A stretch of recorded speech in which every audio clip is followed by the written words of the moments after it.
Assalamu alaikum wa rahmatullahi wa barakatuh. On continue toujours ce programme Al-Amin. Inch'Allah, aujourd'hui nous sommes à l'épisode 6.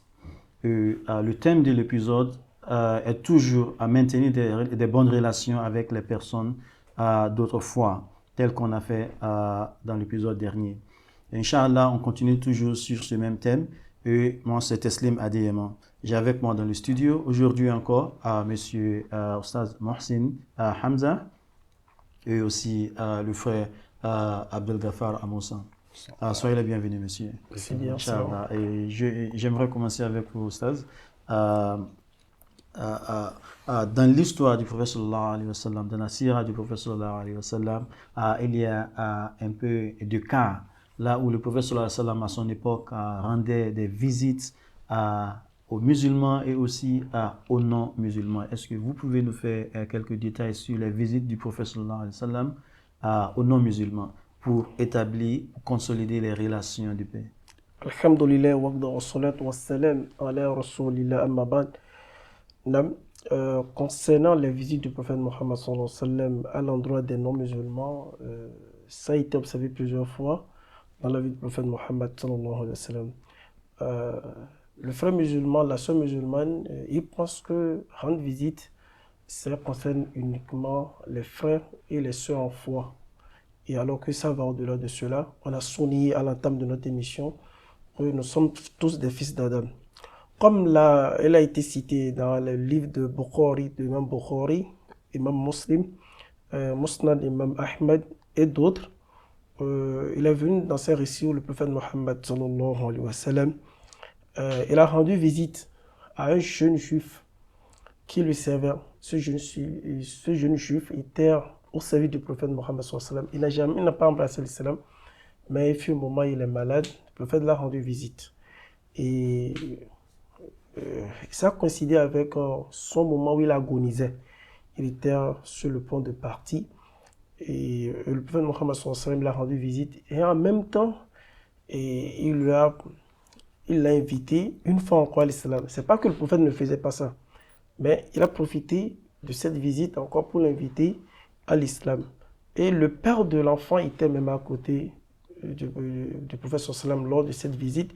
Et il a passé un papa, et il regardait ce jeune homme, il regardait son papa, est-ce qu'il va accepter ou pas? Parce qu'il était sur le point, on dirait qu'il a peur d'accepter. Mais le père dit, il faut accepter. Les enfants tirent beaucoup de leçons, parmi lesquelles on dit, avant il voulait accepter. C'est pas aujourd'hui qu'il veut accepter l'islam, seulement qu'il a peur peut-être de ce qu'on dit à la maison, peut-être de la manière dont traiter les musulmans. Donc c'est le moment où le père même, il est face à de la vérité pour dire voici cet homme-là, malgré les persécutions, malgré la manière dont nous nous comportons envers lui, il est venu jusqu'à la maison rendre visite à mon enfant et il a accepté l'islam. Et lorsqu'il a accepté l'islam, il était tellement content pour dire Masha'Allah, il a accepté l'islam. C'était comme le prophète a gagné la journée, il a fait sortir quelqu'un de l'enfer. Donc regardez les qualités du prophète Mohammed sallallahu alayhi wa sallam. Il est venu encore dans d'autres récits où il a rendu visite à son oncle Abu Talib. Abu Talib est son oncle direct, c'était son bouclier. Et après la mort de son grand-père, c'est lui qu'il a gardé à partir de 8 ans. Vous imaginez? Donc il n'a jamais accepté l'islam. Mais il a été toujours au service du prophète sallallahu alayhi wa sallam pour lui dire ne fais pas ça, ne passe pas ici, vois ce que les ennemis ils ont comploté derrière toi. Donc lui-même, au moment où il agonisait, le prophète Mohammed sallallahu alayhi wa sallam, il était aussi là pour l'inviter à l'islam. Il l'a invité alors qu'il avait les notables des Quraysh là, et qui ne voulaient pas qu'il accepte l'islam pour dire tu veux laisser la religion de tes aïeux pour accepter la religion de Mohammed. Et finalement, il est mort ici. Mais le prophète Mohammed sallallahu alayhi wa sallam, il aime prier Allah qu'Allah le fasse le tarfif, c'est-à-dire lui allège les châtiments de l'enfer. Donc voici les preuves que le prophète Mohammed sallallahu alayhi wa sallam il rendait visite à ces non-musulmans-là. Et ce qu'il faut retenir, c'est quoi? Les savants disent, nous avons, si on voit qu'il a un bien, il a un maslaha dans la visite, on le fait. On a un maslaha dans la visite, on le fait. Un maslaha peut-être pour la compassion, pour la fraternité, pour montrer que c'est pas ce que vous pensez de l'islam, pour aussi appeler vers l'islam. Il a beaucoup d'objectifs derrière ça. Il est bon de rendre visite qu'on appelle à son frère non musulman, c'est-à-dire autrefois que la nôtre, de lui rendre visite et être à son côté. Pourquoi même ne pas payer même ses ordonnances, tout ça là. C'est ça la vie du prophète Mohammed sallallahu alayhi wa sallam. Merci beaucoup. J'aimerais m'apporter sur le premier cas que vous avez, à laquelle vous avez fait allusion, le cas du petit juif. Parce que le prophète sallallahu alayhi wa sallam l'a visité lorsque il était au moment de donner l'âme. En ce moment, le prophète lui dit d'accepter l'islam et il regarde envers son père et son père dit vas-y, accepte ce que le prophète sallallahu alayhi wa sallam dit. Donc, c'est pas comme si c'était seulement à la première fois que le prophète visitait cette famille. C'est pas comme si c'était la première relation que le prophète sallallahu alayhi wa sallam avait avec cette famille. Donc, parce que une personne ne va pas venir pour une première fois changer la foi d'une personne et d'une autre personne, surtout devant ses parents. Vous voyez. Donc cela démontre que le prophète faisait cela de plus en plus fréquemment. Vous voyez, donc il partait là-bas, il avait des relations avec le père, parce que si le père n'avait pas confiance en prophète sallallahu alayhi wa sallam, il ne va pas dire à son fils d'accepter ce que le prophète sallallahu alayhi wa sallam lui disait. Donc ce qui veut dire que le prophète sallallahu alayhi wa sallam faisait ça fréquemment, il partait toujours, il avait des bonnes relations avec les parents. Sinon, s'il n'y avait pas de bonnes relations avec eux, ils ne vont même pas accepter qu'il entre dans la maison, dans la chambre là où l'enfant est couché, vous voyez. Donc, les bonnes relations sont très très importantes. Rendre visite aux autres, ouvre la porte de la compassion, du bon entente, eux-mêmes du vivre ensemble. Ceci est très très important parce que si le prophète fait cela, pourquoi est-ce que nous on ne peut pas faire cela? On ne va pas dire parce que cette personne est chrétienne, l'autre personne est juive, ceci ou cela, on ne va pas les visiter. On les visite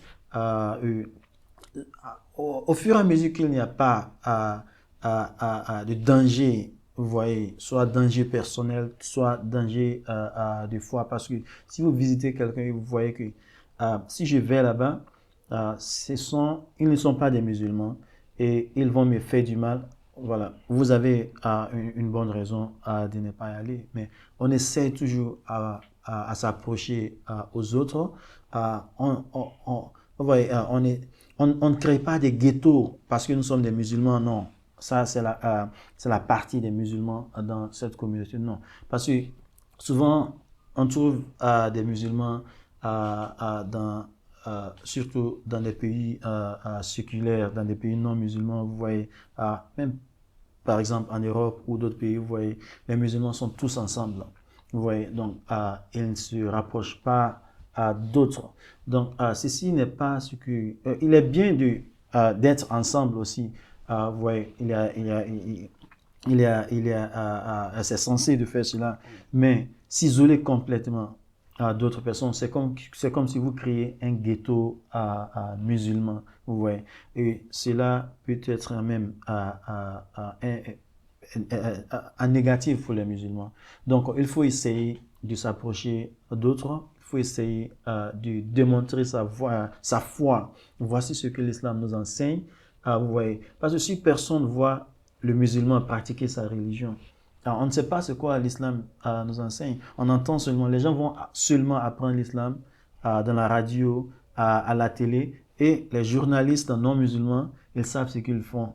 Ils disent de n'importe quoi de l'islam, vous voyez tout cela.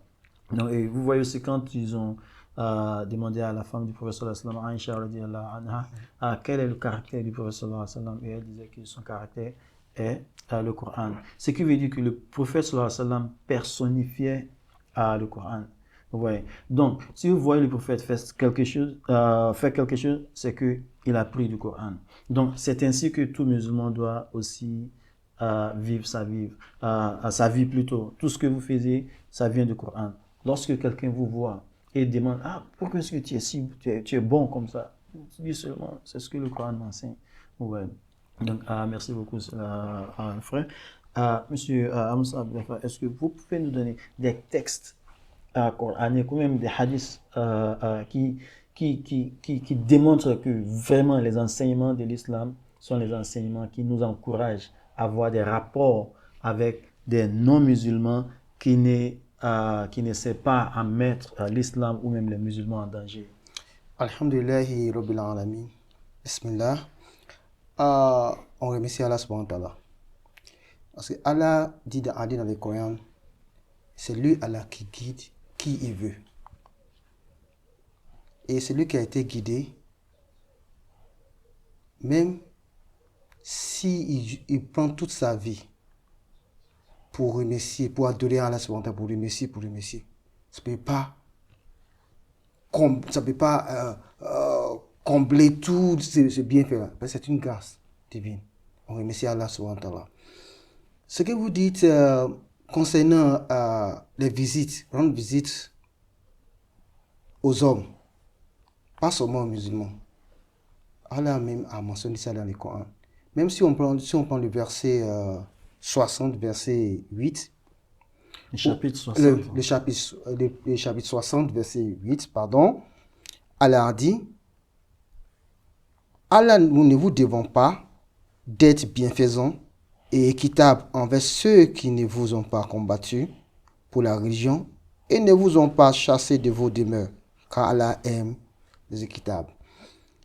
On parle de cela parce que j'aimerais qu'on fasse une étude très profonde. Essayons de comprendre. À condition que ceux-là vous combattent pour votre religion.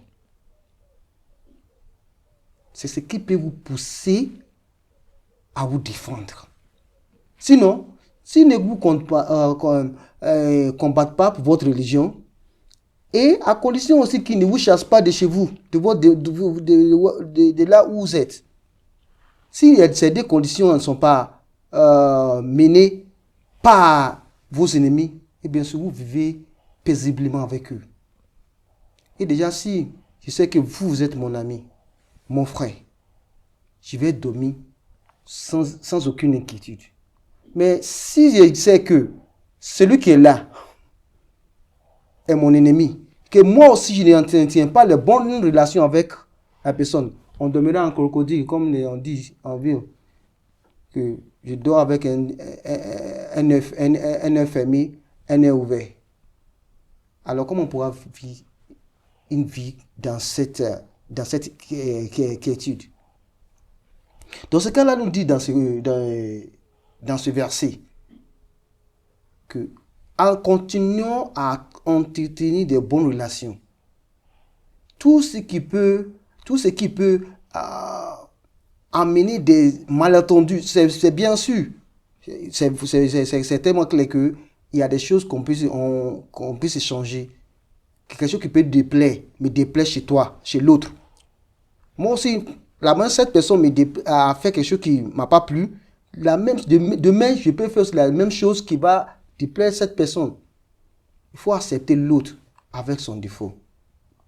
Ça, on peut en faire cela entre nous. C'est ce qu'on essaie de nous dire dans ce verset-là. Mais si l'autre ne vient pas avec quelque chose qui va à l'encontre de votre religion et qui ne te pousse pas à quitter là où tu vis, eh bien, rien ne t'empêche d'être un bon ami, une bonne personne et avoir une vie agréable et paisible. Dans ce même sens, il y a des hadiths. Nombreux hadiths sont venus pour montrer la visite, comme la question que vous avez posée tout à l'heure. Le prophète Mohammed sallallahu alayhi wa sallam a rendu visite à quelqu'un qui mettait des épines sur la route qui menait à la mosquée. Pour empêcher le prophète Mohammed sallallahu alayhi wa sallam et ses compagnons d'aller à la mosquée. Chaque fois, il faisait tout ça. Il faisait des épines ou bien de n'importe quoi, des déchets. Et chaque fois, quand il faisait ça, le prophète ses compagnons l'enlevaient et puis continuaient. Et ils ont remarqué que ces déchets-là, ces trucs-là ne sont plus là sur la route. Ah, pourquoi cet homme ne vient pas? On lui a rendu visite. Et dès qu'ils sont arrivés chez lui, il était malade. Malgré tout ce que je faisais, il te faisait. Tu es venu me rendre visite. Et il a accepté l'islam. Donc, ce que cette personne faisait du mal au prophète. Au prophète Mohammed. Et la personne est tombée malade. Chaque jour, il met des déchets sur la voie du prophète lorsque le prophète allait à la mosquée. Et il causait du mal au prophète. Et à un moment donné, la chose a changé. On ne voyait plus les déchets sur la voie du prophète. Et le prophète s'étonnait. Qu'est-ce qui se passe? Je ne vois plus la personne qui venait mettre les déchets ici. Il a arrêté. Pourquoi est-ce qu'il a arrêté? Le prophète le visitait pour voir qu'est-ce qui se passe. Et arrivé chez lui, le prophète voyait que la personne était tombée malade. Intéressant. Et la personne... ils ont vu que le fait qu'il n'y ait plus de péché, ces déchets sur la route, c'est parce que la personne était malade. Et lui, il était surpris de voir le prophète Mohammed. Peut-être qu'il pensait qu'ils étaient venus pour l'attaquer. Malgré toutes mes actions. Donc, l'islam a accordé plus d'attention, plus de considération à la visite. Vous savez, si vous rendez visite à quelqu'un à l'hôpital, même si vous ne lui avez pas apporté quelque chose, le fait de vous voir, ça lui donne quelque chose. Ça améliore sa santé d'abord. Okay? On ne m'a pas oublié. Ça veut dire que j'ai aussi, ici est aussi important pour cette personne. Vous voyez? Le prophète, il y a dans ces hadiths aussi, c'est rapporté par Bukhari, il dit, le compagnon Abu Moussa a rapporté que le prophète Mohammed sallallahu alayhi wa sallam a dit, visitez les malades, nourrissez-les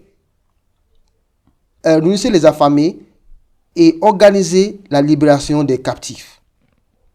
Vous voyez? Ça, c'est aussi les bonnes conduites.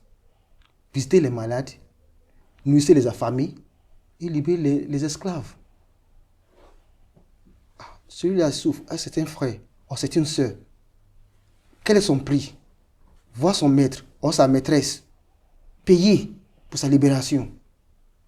Ça, c'est une œuvre d'une grande valeur. Il y a aussi dans cet hadith, rapporté aussi par Bukhari, où le prophète Mohammed sallallahu alayhi wa sallam a dit, quiconque croit en Allah et à l'au-delà doit prendre soin de son prochain. Et Jibril a continué à me rappeler les droits du voisin jusqu'à ce que je pense qu'il me dirait que le voisin hérite de son voisin. Allah Akbar Kabir. Vous voyez? Jibril ici est l'ange Jibril. Il a continué à répéter cela au prophète, de s'occuper de son voisin, de s'occuper de son voisin. Si ce truc continue, on peut me dire que le voisin doit hériter son voisin. Vous voyez? Donc, ces textes que nous lisons, c'est pour confirmer que tout musulman doit prendre l'autre comme son propre. Et puis, nous ne sommes pas parfaits avec un caractère. Nos défauts, accepter nos défauts, malgré tout. Et puis, c'est pardonner. C'est dans ce pardon-là, des fois, de pardonner l'autre. Si je te pardonne aujourd'hui, que tu aussi tu me pardonnes, que l'esprit de vengeance, tout ça, n'est pas dans notre esprit, n'est pas en nous. Et bien sûr, on fera de cette vie, là où nous vivons aujourd'hui, une vie agréable. Donc, tout musulman doit émuler le comportement du prophète, les enseignements du Coran, dont le prophète Mohammed est venu pour pratiquer pour nous. On doit l'accepter, on doit apprendre. On doit faire force à notre passion qui nous pousse à faire vie de tous ces enseignements-là. Et le plus grand djihad c'est ce qui est en nous. Ce n'est pas l'autre. Si on arrive à faire soumettre notre passion, on verra qu'on prendra cette vie d'une manière très très simple. Donc, Allah nous guide. Amen. Donc, merci beaucoup pour cette intervention. Je reviens à M. Ostaz Mohsin. Sur ce sujet, que disent les érudits, les savants musulmans sur le sujet des musulmans qui visitent les non-musulmans? Sur cette question, je vais citer deux savants, leurs paroles. Nous avons le livre de Ahkam al-Dhimma, dont l'auteur c'est Al-Mawazi. Il a dit quoi? Il a cité un récit de Imam Ahmad Abu Abdillah, où quelqu'un lui a posé la question, est-ce que je peux rendre visite à mes parents? Je peux rendre visite à mes parents non musulmans, Imam Ahmad. Et qu'est-ce qu'il a dit? Il a dit, pourquoi pas ne pas rendre visite à ses parents? Et pour appuyer ce fait, il est venu dans le coin pour dire de faire du bien à nos parents. Et Allah nous a dit, et il nous a dit, de faire du bien envers les parents. Au temps du prophète Muhammad sallallahu alayhi wa sallam, ce verset véritablement, si on met ça en application, la plupart des parents des compagnons étaient des non-musulmans. Je prends le cas de Abu Huraira radiyallahu anhu. Sa maman est une non-musulmane. Elle n'a pas accepté l'islam au début. Abu Huraira n'a jamais cessé de faire du bien avec sa maman.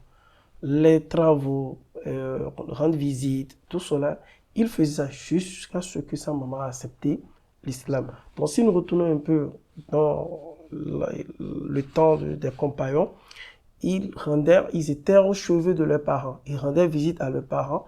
Et même pas, si c'est pas forcément ils sont malades, ils le faisaient.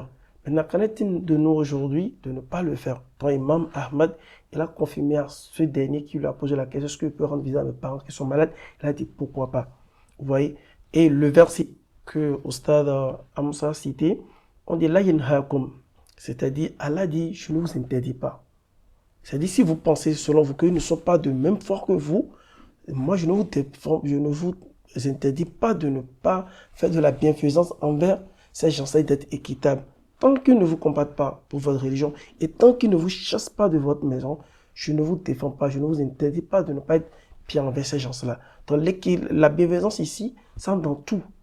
S'ils font le mariage, si on doit les accompagner dans les normes islamiques, pas pour aller faire le haram, le baptême, à leur côté, ils sont malades, et, même s'ils sont éplorés. Pourquoi ne pas les rendre visite pour la compassion? Donc, Imam Ahmad a confirmé cela. Et nous avons aussi le même Badruddin El-Aini, le même, qu'est-ce qu'il a dit? À travers le hadith où le prophète Mohammed sallallahu alayhi wa sallam a rendu visite à ce jeune homme juif qui le servait et qui est malade. Qu'est-ce que l'imam a dit? L'imam a dit que ce hadith-là montre que c'est une obligation. Vous savez qu'en islam, nous avons ce qu'on appelle le wajib, ça qu'on appelle makuro, ce qu'on appelle mustahab, nous avons, ainsi de suite, on appelle ça les ahkam shar'iyya. Donc, lui, il a vu, à travers ce hadith, ce qu'il a compris, il a vu que c'est une obligation de rendre visite à son frère non musulman. Donc, les savants, ils ont vu même ce côté-là qui est presque obligatoire. Bien vrai que si nous revenons la parole des savants sur le fait de rendre visite, ça peut être musulman, non musulman, on appelle sunnat muakkada. C'est-à-dire la sunnat qu'il ne faut pas délaisser. Le prophète ça n'a jamais délaissé ça. Donc, lui a vu même presque une obligation. Donc, voici la parole de quelques savants dans ce sens-là, pour montrer que, parce que si une parole des savants, si vous revenez chaque fois sur ça, c'est parce qu'ils sont nos guides. Ils sont eux qui ont ce que nous appelons le taux d'horizon des tests, et ils nous donnent l'explication dans le sens global. Et c'est bien. Et voici ce qu'ils ont dit, et par rapport à la visite des non-musulmans qui sont malades. Merci beaucoup pour cela. Et pour en finir, Inch'Allah, Monsieur Amoussan, je reviens à vous et pour une dernière question. Et la question, c'est que est-ce que vous pouvez, de tout ce qu'on vient de dire, comme un aperçu, énumérer les leçons que nos téléspectateurs et auditeurs doivent tirer de tout ce qu'on a parlé aujourd'hui, surtout sur les relations à la visite, à la visitation des non-musulmans? Bon, alhamdulillah, Rabbil Alamin, il y a 3 ou 4 leçons qu'on pourrait tirer de ce qu'on veut de ce qu'on on est en train de discuter. D'abord, la première leçon, c'est le fait d'accepter les enseignements inculqués. Vous voyez, le prophète Mohammed sallallahu alayhi wa sallam a lu dans le Coran où Allah lui a ordonné de faire ceci et de faire cela. Il n'a pas nié. Il n'a pas vu en lui qu'il n'est pas, il est incapable de pratiquer ce qu'Allah lui dit, demande de faire.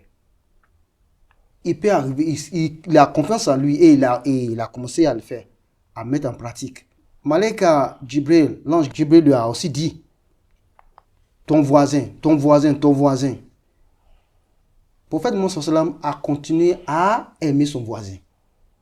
Vous voyez, il n'a pas nui à son voisin.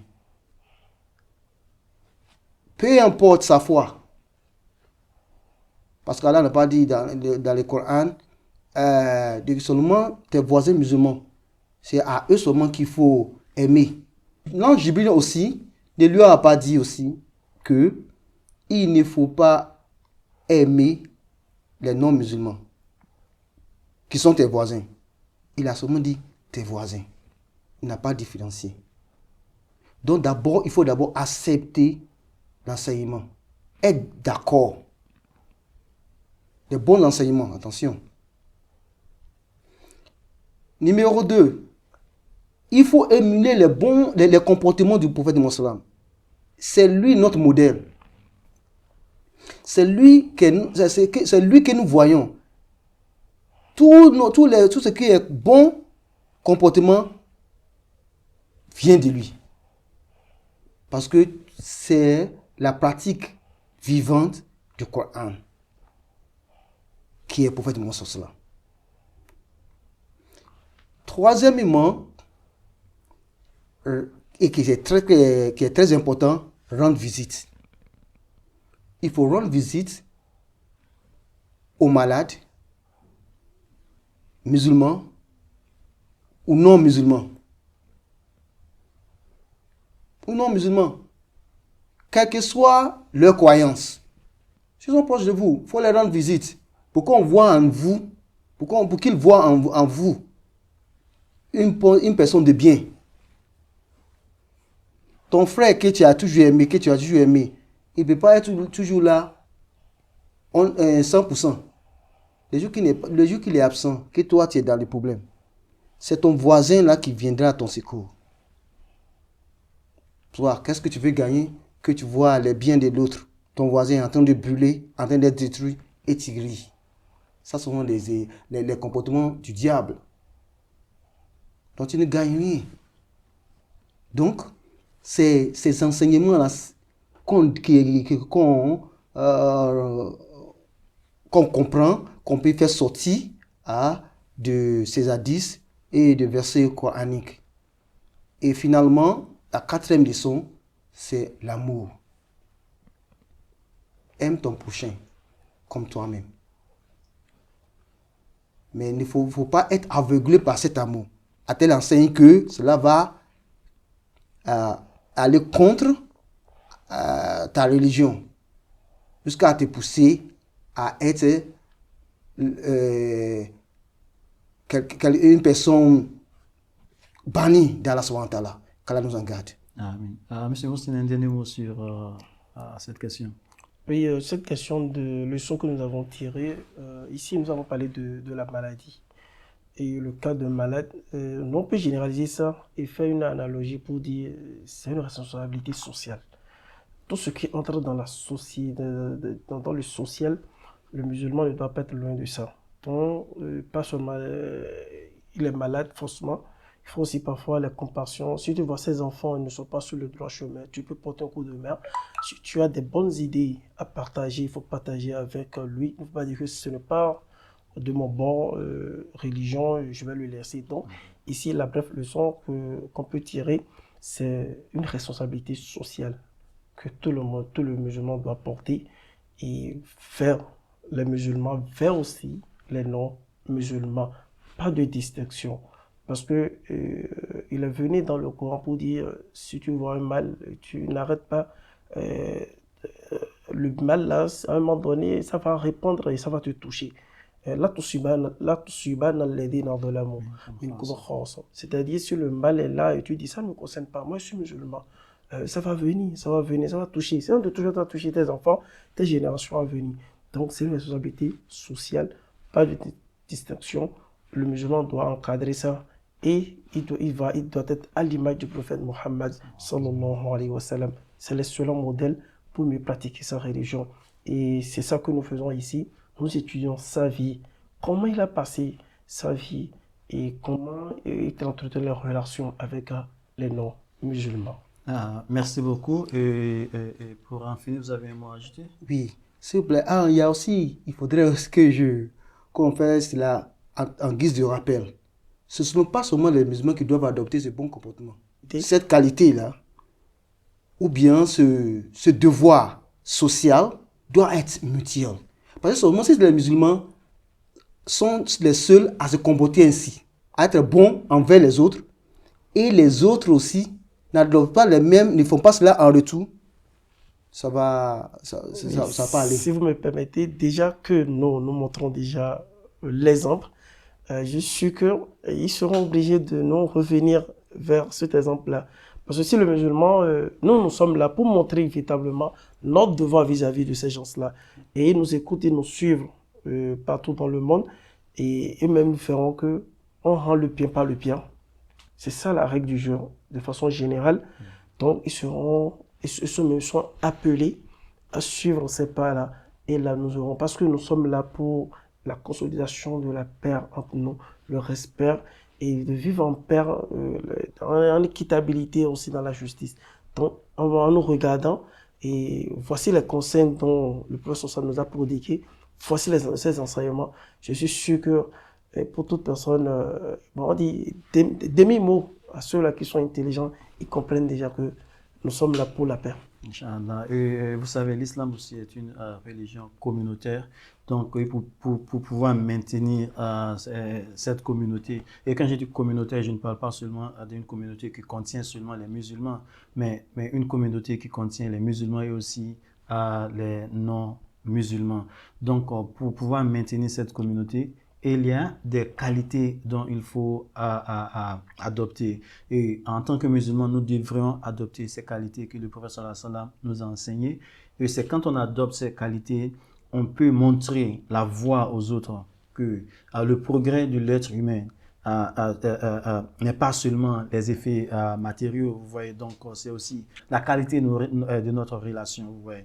Donc, c'est la relation entre nous, la relation avec le respect, avec l'équité, avec la justice, et avec aussi l'intention de maintenir la paix, de consolider la paix entre nous. Ce sont ces qualités qui démontrent que nous sommes des hommes civilisés. Ouais. Donc, c'est ce que les musulmans doivent faire parce que nous sommes les musulmans et c'est nous qui devons guider les autres, les montrer comment est-ce qu'il faut vivre les vies.